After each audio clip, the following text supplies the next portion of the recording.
Olá, sejam todos bem-vindos, bem-vindas a mais um episódio do podcast Café com FI. Eu sou Andrés Costa e hoje eu trago para falarmos sobre fundos imobiliários, mais especificamente sobre FOF, Fund of Funds, ou Fundo de Fundos. O nosso convidado de hoje é o Mauro Darush. Vamos falar sobre o HFOF, né? Fundo aí de fundos da Red Investments. Seja muito bem-vindo, Mauro. Gostaria que você se apresentasse e também aí apresentasse a gestora. Legal, Andréia. Obrigado. Primeiramente, é um prazer aí poder estar falando com você e com a sua base de espectadores. Então, me apresentando, eu sou um dos sócios fundadores da Red Investments. Trabalho já há 15 anos com fundos imobiliários, então, basicamente, que a minha carreira inteira respirando esse tema. E falando da Red em si, ela é uma gestora que nós criamos aí no final de 2016, começo de 2017, então já tem aí 7 anos de estrada, mas de um time que já trabalha junto há um período muito mais longo, né? Nossa história ela começou na Red Grifo, e aí a gente lá teve a oportunidade, no início dos anos 2000, de iniciar um departamento imobiliário, um departamento que buscasse estruturar produtos financeiros lastreados em imóveis, lastreados no mercado imobiliário.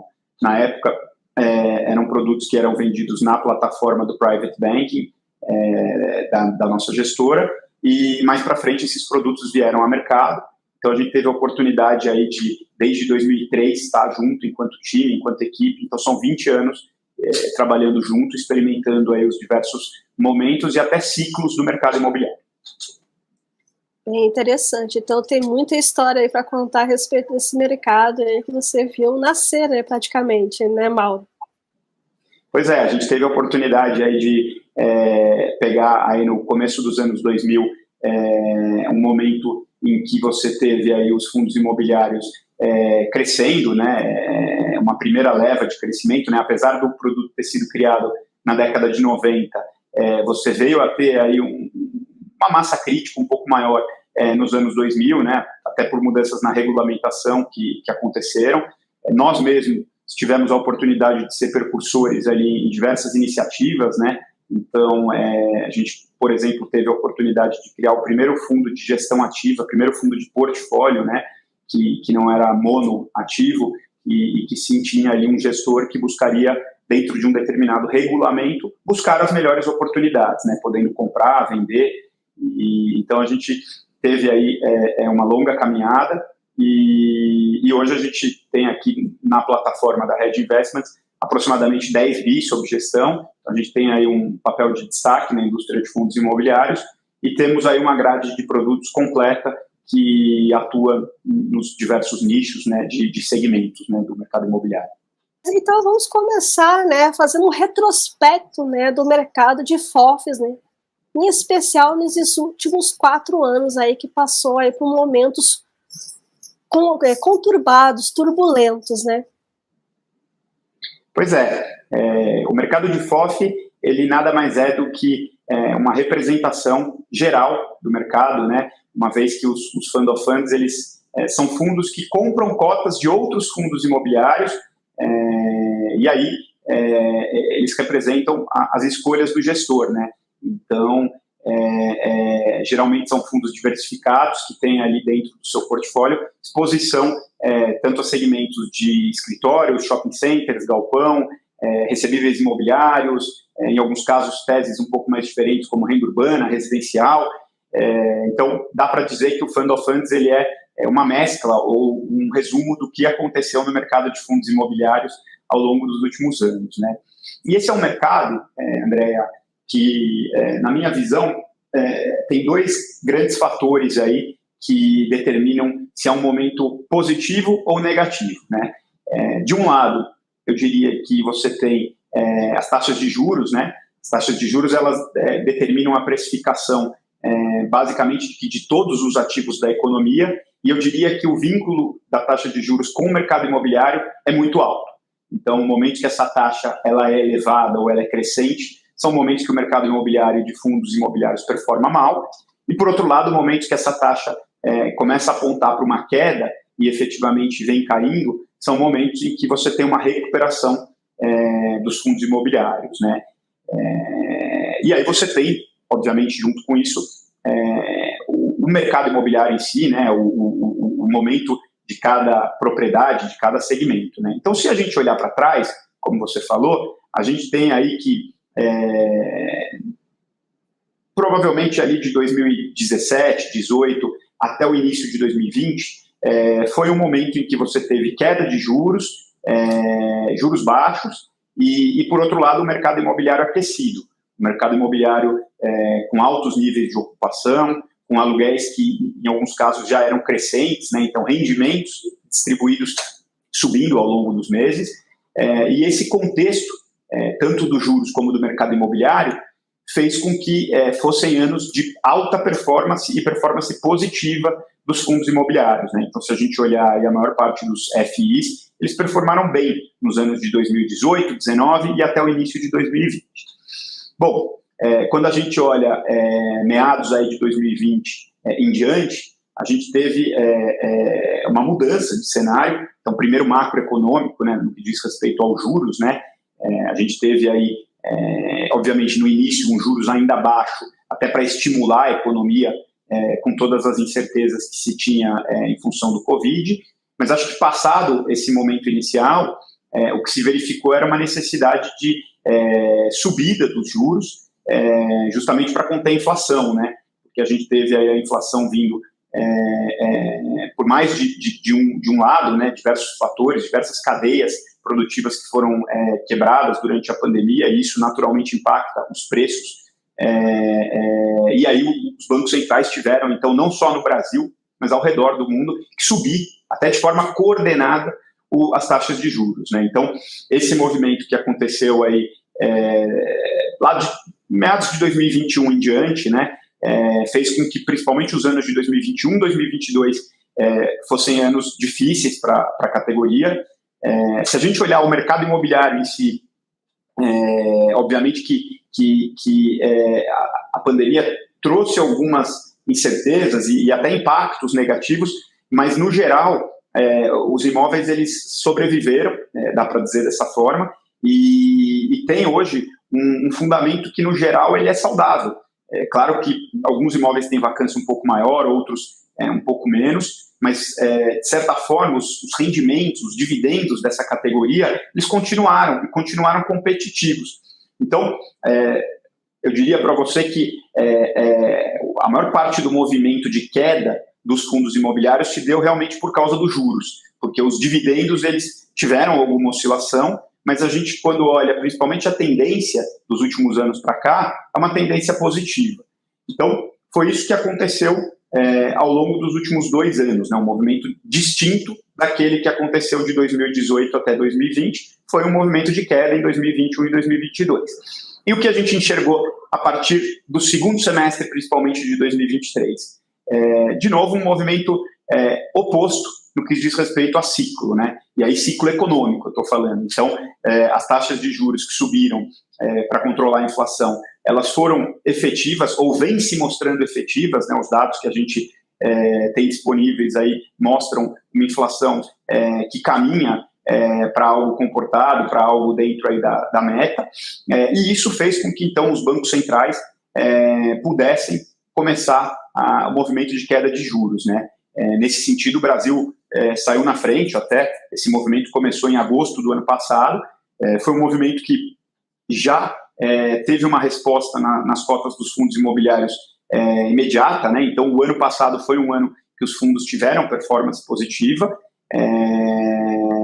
e aí é muito interessante olhar que o Fund of Funds, ele, como eu mencionei, ele é uma proxy do que acontece no mercado como um todo, e muitas vezes ele intensifica os movimentos, né? Então, da mesma forma que os FOFs machucaram muito a rentabilidade dos investidores nos anos aí, principalmente de 2021 e 2022, quando a gente olha o momento da recuperação, o resultado do Fund of Funds ele tende a ser também mais positivo, melhor do que a média. Foi isso que a gente verificou em 2023, porque se você olhar 2023, o IFIX teve uma performance de 15% aproximadamente, e a categoria Fund of Funds teve uma performance mais alta, né? O próprio HFOF, quando você olha o retorno dele no ano de 2023, foi um retorno aí, superior a 25%, né? Então, quando a gente olha a cota mais rendimento. Então, isso mostra que, de fato, é um produto que ele machuca mais no momento da queda, por outro lado, ele captura os ganhos de forma mais intensa no momento da retomada, né? Então, é mais ou menos por aí. Não, com toda certeza, né? Sempre comentando, não só aqui no podcast, mas em outros momentos, né? Que o FOF, os shoppings foram extremamente, e as lajes corporativas foram extremamente afetados, né? Com relação à pandemia, mas que shopping e FOF, realmente, no segundo semestre de 2023, vem mostrando uma retomada muito interessante, diferentemente do que está acontecendo ainda com as lajes, né, Mal? Pois aí acho que a gente entra um pouco realmente no mundo imobiliário, né? Então, a gente começou falando que os juros, eles impactam muito aí a performance, né? Então, o investidor, quando ele vai tomar a decisão, ele tem que sim estar atento à economia, às taxas de juros, às tendências, mas, por outro lado, ele tem que saber naquilo que ele está investindo, né? E aí, se a gente está falando de fundos imobiliários, a gente está falando de imóveis. E dentro do mercado imobiliário, a gente tem aí, como você mencionou, alguns segmentos que têm os fundamentos muito positivos, né? Então, o segmento de shoppings, a gente acompanha aqui muito no detalhe, as vendas são crescentes, são vendas que mês a mês a gente acompanha aí um movimento de recuperação, até porque esse é um segmento que, se você tiver aí propriedades que são inseridas dentro dos centros urbanos, né? Então a gente, por exemplo, tem um foco muito grande aqui em São Paulo, no estado, em grandes cidades, você tem uma dificuldade grande de colocar novos shoppings ali competidores, né? Por toda a questão de aprovações, terreno. Então isso faz com que os shoppings existentes, no momento de recuperação, eles possam nadar de braçada, né? Porque eles capturam esse momento sem necessariamente ter ali novos concorrentes entrando. O segmento de galpões é um segmento que vive um momento positivo, mas dá para ligar uma pequena luz amarela que você tem do lado da demanda, um recorde de busca por galpões, né? Então, acho que a pandemia ela trouxe aí por parte das empresas uma necessidade de você ter uma malha de distribuição, uma malha logística eficiente. Então, a gente tem aí vários segmentos que demandaram galpões de qualidade e vem expandindo a sua ocupação nesses galpões. Por outro lado, diferente do segmento de shoppings, esse é um segmento que tem menos barreira de entrada. Então, você tem mais disponibilidade de terrenos, até porque os galpões, geralmente, eles ficam próximos às cidades e não necessariamente dentro das cidades, né? Então, você tem uma competição maior de terrenos e você tem uma facilidade maior de construção, né? Um ciclo mais rápido de construção. Então, da mesma forma que você tem uma demanda muito saudável, por outro lado, você também nunca se construiu tantos galpões como a gente tem visto aí ao longo dos últimos anos. Então, é um mercado que vai muito bem e a gente gosta, sim, acho que tem que compor um portfólio imobiliário, mas tomando um cuidado de estar em galpões que tenham algum diferencial. E aí nós estamos falando de galpões que estejam aí praticamente próximos dos centros urbanos, né? Então, que tenham um diferencial de localização, condomínios que ofereçam ali para os usuários, para as empresas, diferenciais. Nós mesmos temos um investimento grande que fica num complexo junto com um porto seco. Então, os ocupantes do nosso galpão, eles têm ali toda a facilidade do porto seco, né? Enfim, a gente entende que dessa forma você acaba tendo uma barreira de entrada, né? Você tem galpões que tem, de fato, um diferencial.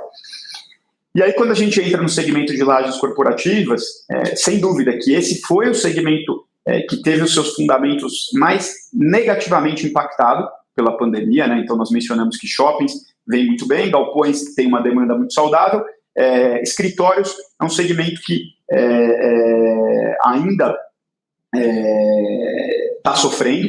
Ele teve aí basicamente que uma devolução grande de áreas, principalmente pelas empresas que ocupam grandes espaços, né? Então são empresas multinacionais muitas vezes, e que depende de uma decisão que vem da matriz, uma decisão global. Esse tipo de movimento não é um movimento rápido de acontecer. Então, na verdade, esses espaços acabaram ficando vagos, né? Você teve um aumento da vacância. Quando você tem um aumento da vacância para níveis altos, muitas vezes você tem a redução do preço, né? Porque o proprietário ele fica com menos poder de barganha, então ele acaba baixando o preço de locação. E quando você tem vacância aumentando e preço de locação caindo, você tem queda nos rendimentos dos fundos desse setor, né? Então, diferente do que a gente acompanhou em outras categorias, os fundos de escritórios reduziram, grande parte, né, dos fundos reduziram o dividendo distribuído. Quer dizer que a gente só tem notícia ruim? Não necessariamente. Acho que quando a gente desce no nível do mercado de escritórios, a gente tem aí alguns pontos a observar, né? Então, acho que um ponto é que, da mesma forma que os rendimentos caíram, as cotas dos fundos imobiliários de escritórios foram as que mais sofreram. Então, hoje, quando você olha, são as cotas que são negociadas com um alto desconto em relação ao valor patrimonial, um alto desconto em relação ao valor de reposição, que é basicamente quando você vai construir um prédio novo hoje, custa mais caro do que comprar cotas de um prédio já listado em bolsa, né? Então, enfim. E aí, quando a gente olha isso, a gente tem aí a expectativa de que você pode, em algum momento, ter a recomposição de preços, né? A recuperação de parte importante desses valores aí, mas dentro de uma melhoria do mercado, né? Então, a gente entende que, em algum momento, essas empresas vão voltar a tomar as decisões, né, de ocupação dos escritórios. No Brasil, você tem, na infraestrutura, de um modo geral, muito carente, né, você tem falta de infraestrutura, e o mercado de escritórios não é muito diferente, não. A gente viu ali em 2018, 2019, momentos que você teve um crescimento, mesmo que tímido, do PIB, começou a faltar escritórios. Então, a gente não tem um mercado que é saturado para escritórios. Se você olhar o tamanho da economia aqui em São Paulo, principalmente, né, que é onde se concentra os investimentos dos fundos, a gente vê que você tem um estoque de prédios de escritórios que ele não é muito grande. Até porque, se você olhar nos últimos anos, a maior parte dos terrenos foi convertido para projetos residenciais, né? Tem muita gente que fala, poxa, mas São Paulo tem muito lançamento imobiliário. Tem muito lançamento, mas a esmagadora maioria desses lançamentos foram residenciais, né? Foi um mercado que veio bem na pandemia. Então, os incorporadores, os construtores, quando eles tinham ali um plano de fazer um prédio comercial, o que aconteceu foi que nos últimos anos eles falaram, opa, não, deixa eu mudar isso aqui para residencial que eu vou capturar mais valor e vou vender mais rápido. Então, você não tem um nível de lançamento grande e você tem um estoque que ele é condizente com o tamanho da economia. Então, o que a gente acha que vai acontecer? Em algum momento, quando você tiver aí um crescimento que não precisa ser muito pujante, mas um crescimento de PIB, você vai ter a ocupação desses espaços e aí efetivamente ter uma recuperação de preços, né? Então é um pouco do que a gente enxerga. É um curto prazo desafiador, mas você tem a possibilidade de comprar barato. E aí comprando barato e principalmente estando em propriedades que tenham ali alguma espécie de gestão ativa, né, para tentar acelerar essa retomada, é mais interessante, né? Então, nós mesmos, dentro do portfólio, e o HFOF tem um investimento importante, a gente remodelou um prédio de escritórios, né, que fica ali no Shopping Cidade Jardim. É uma das 3 torres que fica no complexo ali do Shopping Cidade Jardim. Falo shopping, mas você tem o shopping, você tem as torres residenciais, você tem uma série de empreendimentos que estão sendo desenvolvidos ali no entorno, e a torre corporativa vinha mal, e como o mercado como um todo, né? E aí a gente teve a oportunidade aí de fazer uma gestão bem próxima e conduzir um reposicionamento desse imóvel, né? Então, era um imóvel que tinha uma laje de 2.000 metros quadrados e buscava empresas que queriam ocupar esses 2.000 metros quadrados. E aí o que a gente viu é que se a gente fizesse uma divisão dessa laje em 8 conjuntos, então conjuntinhos menores, 150, 200 metros, e eventualmente até já deixar a infraestrutura pronta, eventualmente até já deixar mobiliário pronto para uso, a gente viu que ali tinha um nicho que a demanda ela já era existente, né? Já era uma demanda real ali. até porque são escritórios menores, que a tomada de decisão ela não depende de uma matriz, são os próprios sócios ali mesmo que decidem. Então, esse é um exemplo que a gente conseguiu aí talvez acelerar um pouco dessa recuperação, né? Atuando efetivamente no dia a dia da propriedade ali. Seria mais ou menos um modelo plug and play, então? Vocês deixariam tudo ajeitadinho, tudo certinho, só para o cliente entrar ou não? A gente tem as duas alternativas nesse caso, né? Então a gente tem alguns que a gente já fez nesse modelo plug and play e tem tido uma aceitação muito positiva. Por outro lado, como a gente está remodelando as lajes, a gente tem a capacidade de customizar também, né? Então às vezes o cara quer entrar ali, não em algo que já está pronto, mas quer preparar para o perfil do escritório dele, e ele tem essa possibilidade também. E outro ponto que você dá, na verdade, 2 pontos aí, né? A luz amarela em relação aos galpões, pois quando nós conversamos com gestores de logística, né, lá em 2021, 2022, eles falavam que tinha bastante demanda para a construção, porque estavam precisando, né? Alguns galpões precisariam de uma certa remodelagem para se adequar. E hoje você fala que tem demanda, mas ela soa esse alerta aí. O que seria exatamente esse alerta? E você falou de residencial. O GAFOF, ele também investe em residenciais ou não? Ou você vê com uma certa cautela também, que a sua tese realmente tem que se aprimorar e realmente se provar? Como é que vocês veem a respeito? Legal. Quando eu falo luz amarela, realmente fica bem claro, não é luz vermelha, é luz amarela. Então simplesmente ter atenção no mercado, né? Então é um mercado que, como eu disse, tem uma demanda muito forte e tem que sim participar do portfólio dos investidores, isso eu não tenho dúvida, né? É um segmento que eu acho que tem que estar em qualquer carteira imobiliária hoje. Mas luz amarela no sentido de que, como você tem também uma competição por galpões grande, diferente, por exemplo, do que eu falei em shoppings, nesse caso, eu acho que é válido se posicionar em galpões que tenham algum diferencial, alguma barreira de entrada, né? Então, como eu mencionei, eu estou investindo num galpão que está praticamente dentro da cidade. Poxa, aí você tem um galpão que tem um diferencial. Ou não, estou investindo num outro galpão que tem um condomínio com uma série de serviços que são prestados e diferenciais para os inquilinos. Poxa, então você também tem aí diferenciais que você fica menos suscetível à competição. Então, acho que, na verdade, essa é uma atenção que os investidores têm que ter em todos os mercados. E no mercado de galpões, acho que a gente faz esse acompanhamento pelo fato de você estar tendo entregas, mas você tem ainda muita demanda, né? Então, tanto que as vacâncias nos nichos aí de mercado de galpões, elas permanecem baixas, né? Então, mais ou menos isso. E aí, quando eu comentei também no mercado residencial, ele é um mercado ainda pouco explorado pelo investidor profissional, né? Porque ele se acaba que tem uma competição muito grande com pessoa física, e aí isso faz com que as taxas de retorno, elas, em alguns casos, elas fiquem mais comprimidas, né? Quando a gente olha muitas vezes ali o aluguel versus o valor do apartamento, né? Você vê que é um yield mais apertado, né? Então, acho que é uma tese que pode fazer sentido, mas eu acho que tem que se tomar cuidado, porque é um mercado que tem retornos em termos de yield, de aluguel, naturalmente mais baixos, né? Porque você tem essa competição com muitos proprietários, pessoas físicas, e que acaba aí mexendo um pouco no equilíbrio do mercado. Então, a gente no HFOF já tem uma exposição pequena nesse segmento, mas é um segmento que acho que o investidor profissional, ele pouco a pouco vai entrar cada vez mais aí, né, surgindo oportunidades. Sempre melhorando a economia, todos os segmentos se aproveitam, né, desse impulso, né, econômico, né, Mauro? Mauro, outro segmento muito falado, né, muito comentado, eu vi que vocês têm também, né, na carteira, renda urbana. O que você me diz desse segmento? Legal.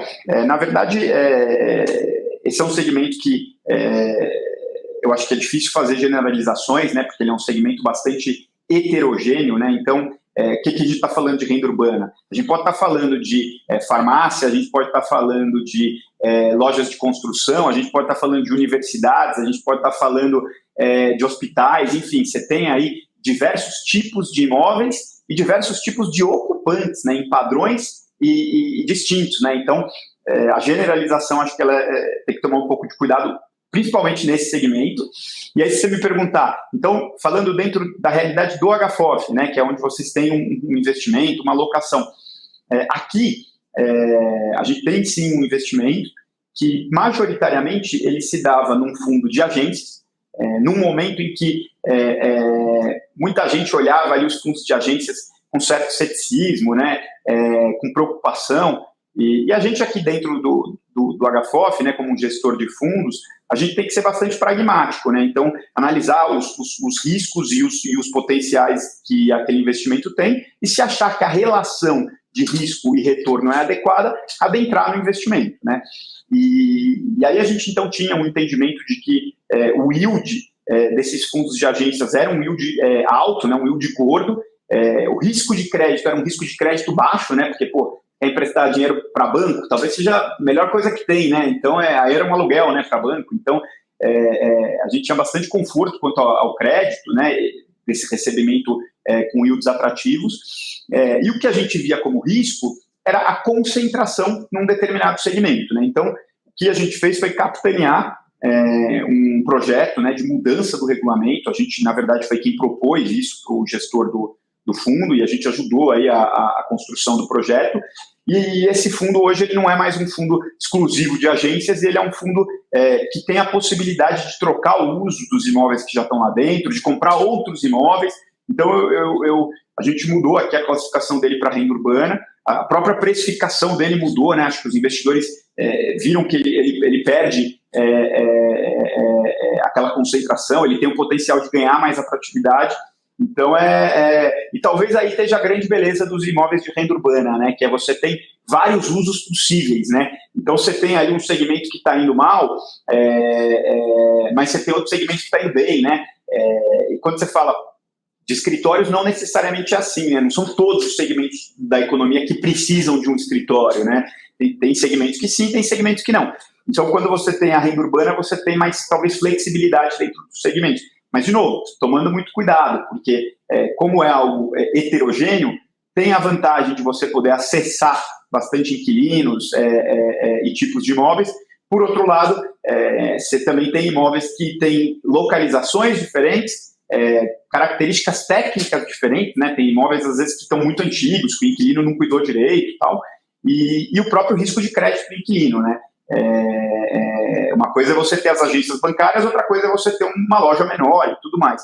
Eu acho que tem prós e contras, né? Como todo investimento. O desafio é saber pesar os prós e contras e saber se posicionar da forma correta. Exatamente. Mas quais são as perspectivas, então, para 2024, quando a gente fala de FOFs? Legal, aí eu acho que eu retomo um pouco aquilo que a gente falou no início, né? Que o Fund of Funds ele é uma boa proxy do que acontece com fundos imobiliários e muitas vezes com movimentos mais intensos. Então, o que a gente enxerga para fundos imobiliários para os próximos meses, para o próximo ano, né? A gente enxerga um cenário muito positivo, porque a gente tem aí um movimento de queda de juros que está em andamento. Na verdade, ele começou recentemente e ele vai continuar. Um movimento que beneficia, destrava a economia como um todo, destrava a busca por investimentos, e imóvel é um dos que é mais valorizados, que é mais beneficiado num momento como esse. E você tem, por outro lado, o nível de rendimentos, né? E o que me distribui? O que me distribui continua bastante competitivo dentro dos Fund of Funds, né? Porque como eles são uma cesta de investimentos, então, por mais que a gente deu aqui o exemplo dos corporativos que baixou o dividendo, você tem o shopping que aumentou, você tem o galpão ali que se manteve bem também, você tem, às vezes, recebíveis imobiliários, que eu acho que é uma tese que vale a gente falar um pouquinho mais, você tem ganhos de capital que podem acontecer num trade que o gestor fez ali, de compra e venda para ter um lucro, né? Isso tudo compõe o rendimento que o FOF distribui no mês a mês. Então, você tem um rendimento que continua competitivo, e uma taxa de juros que está no movimento de queda. Então, isso tudo vai impulsionar positivamente a indústria de fundos imobiliários, e o Fund of Funds ele tende a ser aí um dos principais vencedores, porque, como a gente falou, ele muitas vezes potencializa os movimentos. E agora, né, qual é a sua visão a respeito dos fundos multi-estratégias ou hedge funds, né, ou FOFs 2.0?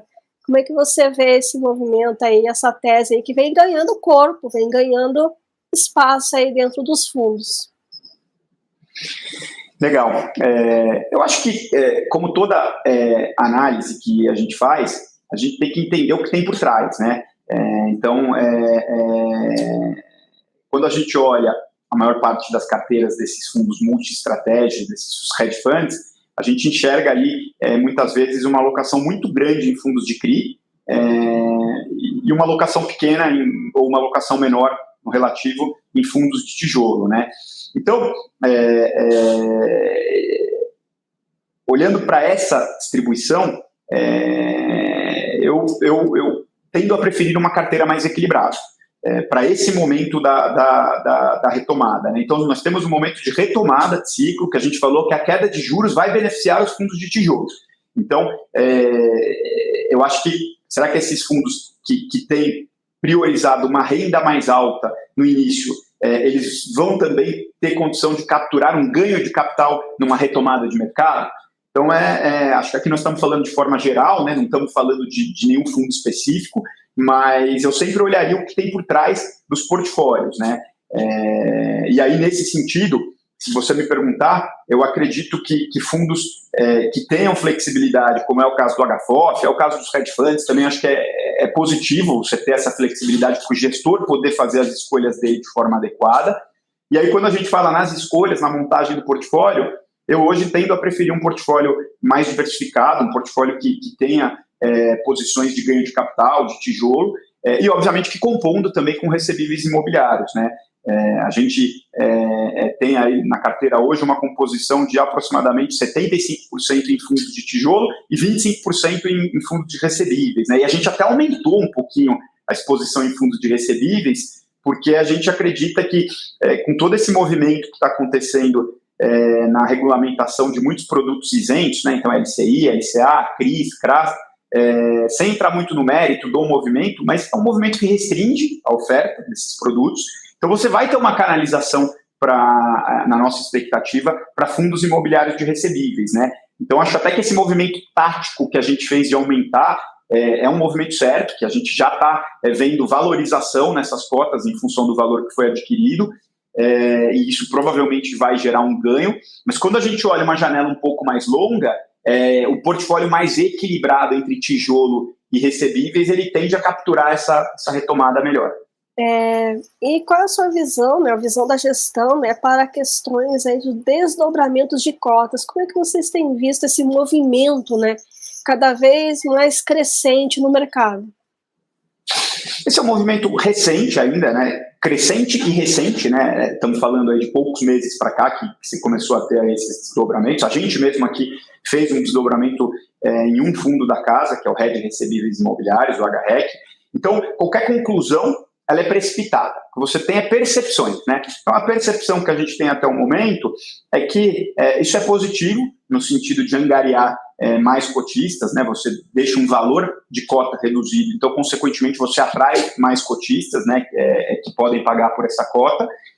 Mas se esse é um benefício material ou não, isso a gente ainda vai precisar de um histórico um pouco maior para sentir, né? Então, acho que estou te respondendo da forma mais correta, né?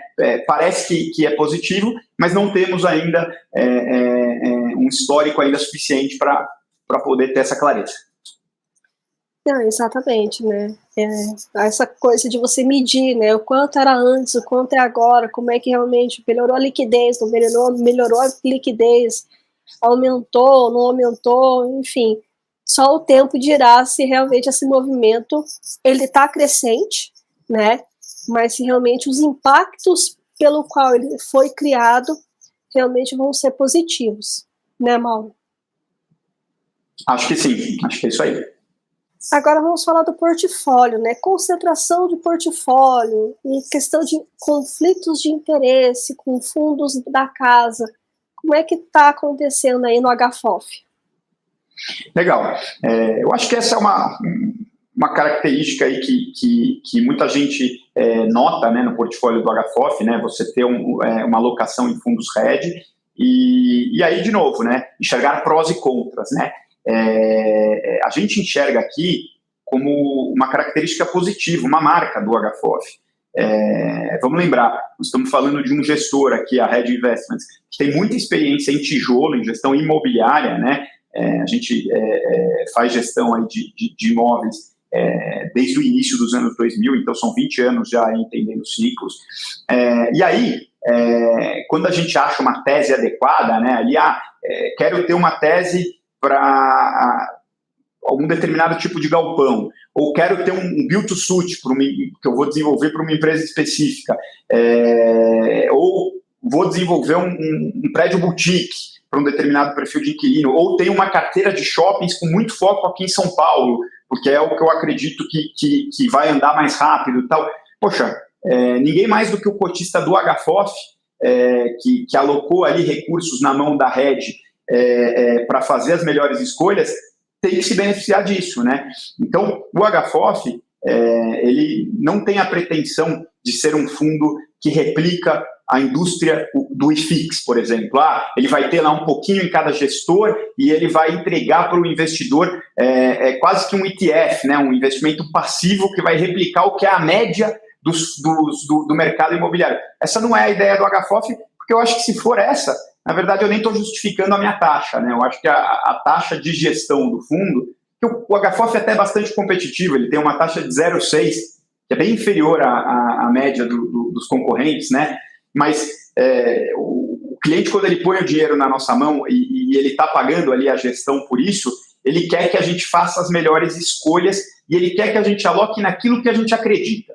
Então, se tem ali determinadas teses que eu acredito e eu envelopo ela dentro de um fundo imobiliário, que é mais ou menos o que os fundos multiestratégias e os hedge funds se propõem a fazer, né? Muitos deles têm no regulamento a permissão para comprar imóveis, mas praticamente nenhum deles, ou muito poucos deles, têm imóveis efetivamente no portfólio, né? E nesse quesito eu vejo o HFOF como um hedge fund, porque quando o nosso time de properties aqui, ele acha um imóvel que tem valor, vamos pegar o Cidade Jardim ali, por exemplo, que a gente falou, vinha bastante depreciado em função do mercado de escritórios, e a gente viu ali a possibilidade de, poxa, vamos fazer uma gestão de modo a remodelar esse empreendimento. É um fundo monoativo, ele é basicamente uma tese imobiliária pura, é uma tese de um prédio, mas é um fundo RED, gestão RED. Talvez se ele tivesse na gestão de um terceiro, ele não ia ter essa transformação que ele está tendo, né? Na verdade, ele estava na mão de um terceiro e não tinha essa transformação, e foi justamente quando ele veio para a gestão RED que eu vi valor. Eu falei, opa, ele não é mais um prédio esquecido, ele é um prédio agora que vai capturar ou vai buscar capturar outro tipo de inquilino, ele vai buscar ter um produto diferente do que era. Então, acho que esse é um exemplo de que se você tem ali teses que a gente acredita, a gente envelopa isso num fundo imobiliário, até porque fiscalmente é mais interessante. Se você tem o fundo comprando uma SPE, que tem o imóvel, ele tem tributação. Se você tem ele comprando cotas de um outro FII, ele tem esse dividendo subindo isento, né? Então, sempre que a gente tem uma tese imobiliária, a gente vai querer participar, né? Então, de novo, tudo tem prós e contras. Aqui, a gente enxerga como um DNA positivo. Se é uma casa, a gente não é uma casa de criar ETF ou de criar um produto que seja réplica do mercado. Não, a gente é uma casa de escolhas e de gestão imobiliária. Então, a gente quer estar posicionado nessas teses. Vamos lá, o potencial conflito ele é uma situação concreta, existe um potencial de conflito de interesse, tanto que essas situações elas têm que ser regradas em regulamento, aprovadas, conforme a legislação, né, e a RED sempre fazendo tudo dentro da legislação e conforme a regra. Então, de fato, esse potencial existe de conflito de interesse. Por outro lado, existe o benefício. O benefício esse gestor ele sabe exatamente as propriedades que ele está entrando. Ele não está delegando para outros gestores majoritariamente o dia a dia das propriedades, né? E aí esse é um gestor imobiliário que eu acho que tem um expertise imobiliário, tem esse DNA, ou na verdade ele está fazendo uma cesta de produtos? Ou será que se ele fizer uma cesta de produtos, é melhor o investidor fazer direto essa cesta de produtos? Então eu entendo a questão do potencial risco de conflitos de interesses. Tem muitas pessoas que falam da taxa sobre taxa, né? Também. Bom, a taxa sobre taxa, eu acho que essa foi uma das razões da gente ter uma cobrança de taxa de gestão mais baixa do que a média, né? Quando a gente faz a taxa da dupla cobrança, a gente fica ainda com uma taxa final na ordem de 30% abaixo dos concorrentes, né? Então,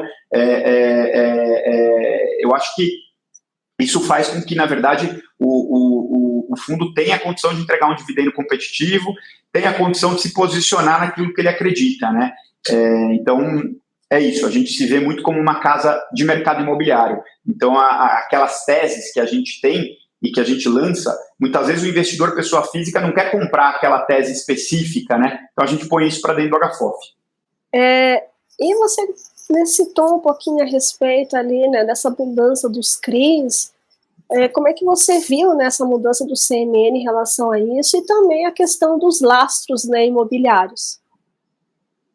Olha, eu vou te dizer que esse movimento, ele, de certa forma, era até esperado. A gente tem aí um governo que declaradamente está buscando aumentar a arrecadação, né? Então, acho que iniciativas como essas estão dentro do contexto que a gente tem observado. E eu acho que é um movimento que foi positivo no sentido de tirar algumas distorções, né? Então, acho que o que se acarreta com esse movimento é que aquelas operações que tem ali um desvio de uso, né, em relação ao desenvolvimento do mercado imobiliário, ao desenvolvimento do mercado agro, que são dois mercados estratégicos, mercados importantes no PIB, na geração de emprego, provavelmente por isso que tem a isenção fiscal efetivamente, o benefício, né, acho que uma coisa está vinculada com a outra. Quando você desvirtua isso, eu acho que de fato não faz mais sentido você ter a isenção. Então, ao restringir, você aplica, na verdade, o benefício para aquele segmento que você desejava, né? Então, nesse quesito, eu acho que é positivo, porque corrige, talvez, aí alguns desvios, alguns exageros. E para o fundo imobiliário é muito positivo, porque como o fundo imobiliário ele tem uma natureza estritamente imobiliária, como o nome já diz, aquelas operações elas vão continuar existindo, vão continuar se alimentando, e tendem a capturar uma parte desse fluxo que estava em outras operações, que vão estar mais restritas, e que pode vir para o fundo imobiliário, né? Então, acho que expliquei um pouco do movimento, como eu vejo, e qual seria o impacto para a classe fundo imobiliário, que é um impacto positivo, na minha visão. E agora é o momento marketing do fundo, né? Por que investir no HFOF? Legal, acho que vamos do macro para o micro, né? Então, no macro, por que investir no HFOF? A indústria de fundos imobiliários, como a gente falou, tende a se beneficiar desse movimento de queda de juros. E aí, Fund of Funds tende a ter uma performance intensificada em relação à melhoria, à subida do mercado. Então, eu acho que Fund of Funds é uma classe que, para o investidor que está enxergando essa retomada do mercado, ela faz muito sentido. E aí a Red tem aí uma longa estrada, aí, como a gente falou, na gestão de fundos imobiliários, até pela característica que nós mencionamos, né? O gestor não é um gestor financeiro puramente, ele é um gestor que está no dia a dia dos imóveis, né? As teses que a gente investe, uma boa parte delas, é a gente que está tocando o dia a dia dos prédios, dos shoppings, dos galpões, das incorporações, das construções que a gente tem ali em algumas teses específicas, e é um gestor que, enfim, como eu mencionei, tem aí um histórico, e acho que para mercado imobiliário, o histórico vale bastante, né? Acho que para qualquer categoria o histórico vale, mas como nós estamos falando que os investimentos no mercado imobiliário são investimentos longos, muitas vezes aquele gestor que já passou por ciclos e tem uma bagagem um pouco maior, eu acho que faz bastante diferença. Então, diria que do macro para o micro, o HFOF ele é uma aquisição muito boa nesse momento. Maravilha. Mauro, mais uma vez, quero te agradecer por você ter vindo aqui, bater esse papo conosco, falar sobre o fundo, o mercado, toda a sua expertise, né, já que são alguns anos aí vislumbrando esse mercado, essa crescente, né, dos fundos imobiliários no Brasil. Eu gostaria que você deixasse as suas considerações finais e também as mídias sociais para o pessoal conhecer mais o HFOF. Legal. Eu que agradeço aí a possibilidade de estar falando com vocês. Eu acho que, como considerações, eu acho que é sempre importante os investidores entenderem, né, os movimentos. Eu sei que muitas vezes é difícil ter tempo para parar e olhar os investimentos, muitas vezes é difícil a própria coleta das informações, mas por isso que o trabalho aí, como os de vocês aí, é muito bom no sentido de facilitar a informação. Do lado aqui da gestão, eu acho que a gente procura ser o mais detalhista possível nos relatórios para dividir com o nosso investidor como a gente está enxergando. Então, o investidor, acho que ele tem aí a obrigação também do lado dele de entender o momento, entender aquela escolha que ele está fazendo, né? E aí, isso dito, como a gente falou, né, a escolha pelo fundo imobiliário nesse momento, ela parece uma escolha adequada quando a gente olha para frente, né? Investimento, a gente não pode olhar para trás, tem que olhar para frente. E realmente a gente tem aí um timing de entrada na classe de fundos imobiliários que é muito positivo e, enfim, espero que os investidores aí tenham condição de estar no investimento e acompanhando no mês a mês como é a performance. E o HFOF tem site, né? Também tem o RI para... Perfeito, eu acabei não comentando, mas a gente tem aí o site da Red, né, que é Red Invest. Lá dentro tem o site do HFOF, os relatórios gerenciais, a gente deixa o histórico dos relatórios também, porque às vezes o investidor quer entender o que aconteceu lá atrás, tal, e tem também aí as redes sociais, né? Então YouTube, Instagram, né, da Red Invest, enfim, acho que vale o investidor buscar também, porque acaba facilitando o recebimento das informações. Mauro, muito obrigada por você ter vindo aqui, e pessoal, até o próximo episódio. Tchau, tchau, tchau, tchau, Mauro. Tchau, tchau.